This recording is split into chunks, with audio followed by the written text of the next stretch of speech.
Where was Jesus crucified? Two possible locations. So when I was in Jerusalem earlier this year, I went to the main location, and then I also went to a smaller location. And we're going to take a look at the main location first, which is also the most intense location people-wise. You're going to stand in line for maybe 2 hours, as you'll see in this video. I did not stand in line for that long, but I did go inside. All right, that was a really intense journey into the supposed spot where he was crucified and also where his grave is.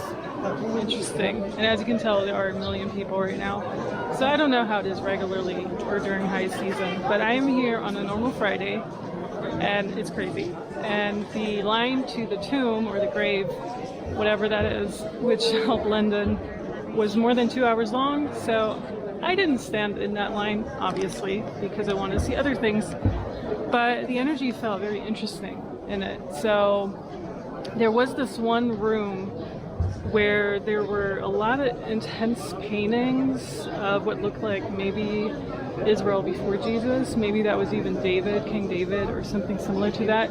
He had a really nice golden crown, and there were a lot of other paintings that were actually covered up. Maybe they were restoring them, or they just don't want to show them. But I tried to take as many photos of them as I can.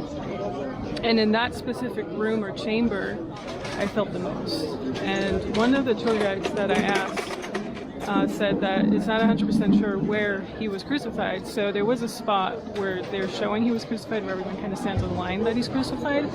But it seems like it's not 100% sure whether or not he was crucified there. So it could be that he was actually crucified in that other chamber, or that one chamber has significant meaning. There are a lot of chambers in that specific construct. So what you see in the background right here, it's super intense. It's just, one painting after another, one room after another, and then the entire line to the grave. And then you had the Armenian church, and then you had a lot of paintings of Mary Magdalene too.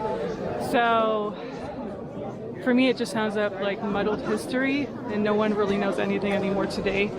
I can just go with my feeling, and I felt the most in that one chamber. I also felt the most around the Mary Magdalene altar, or whatever you want to call it. It appears that maybe the Armenians believe more in the sainthood of Mary Magdalene than other religions. My throat is clamping up while I'm saying that. Super intense. It's super intense here, I'm not gonna lie. There's certain areas where I feel more, and then other areas that just are so overrun where it's very hard to pick up on anything because there are just too many people and it's ruining the energy and the vibes. So is it a sacred place? I don't know. Was he really crucified here? We don't really know. They say he was. There was a very painful stretch on Via Dolorosa where I almost cried, and I could feel the pain in it, and I don't think that's coming from the people emphasizing it. The entire chanting is very irritating to me, and it's almost like a cult mentality, similar to the Muslim walk that I experienced. So you do have a lot of that. You do have a lot of entities being called in because of that, and I really feel I need like a super cleanse after this experience. Also, when we were in line to see the crucifixion spot. Okay, now let's see if we can call up the second location, because that is somewhere entirely different. So this is the second location, and it's really somewhere entirely different. It's closer to the supposed hill where he was crucified. Once again, there are two locations to where he was supposedly crucified and where his supposed tomb is. This is Jeshua. Christians call him Jesus, which Jesus is not the real Jeshua, the person that was alive. It's just something that the church made him into.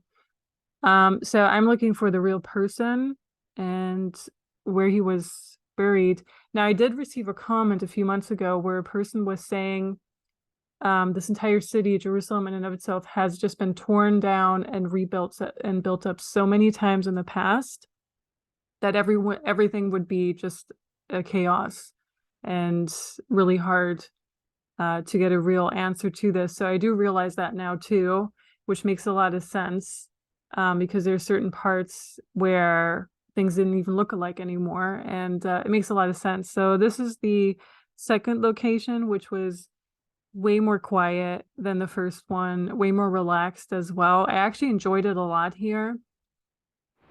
All right, so we are in front of the entrance of the supposed location of this tomb, or at least second location. Is it possible?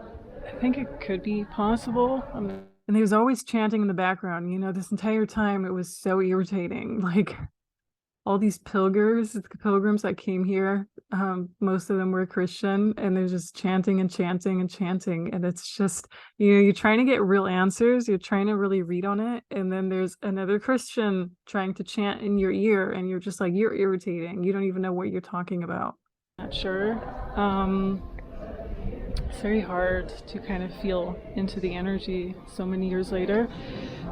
But there are definitely less people here, which makes it a much more enjoyable location. And also, it looks very ancient. It looks like it could be from those times for sure. I talked to this one woman who works here, and he's like, well, she was saying basically because there was a wine press and everything in here, so it definitely used to be a garden, and because they had like those little walls which were described in the Bible too, and because that tomb is of a wealthy man, and because whoever buried him, Joseph of Arimathea, was wealthy, it could have fit. I don't know. It could also just be a different wealthy man, honestly. It's just, yeah, I felt more in the first location, but there were definitely like 2 hours worth of people standing in front of that, so I didn't get to see the actual tomb. This tomb seems like it could house up to 3 people, so if it was used for Jesus, it wasn't just for him. It was definitely for a few more people, which doesn't really correspond to the story unless other people were buried with him. Could be the other 2 people who were hanging on the cross, but it doesn't make sense really. Anyhow, whoever believes this is the location, we are here, and I hope you got something out of that.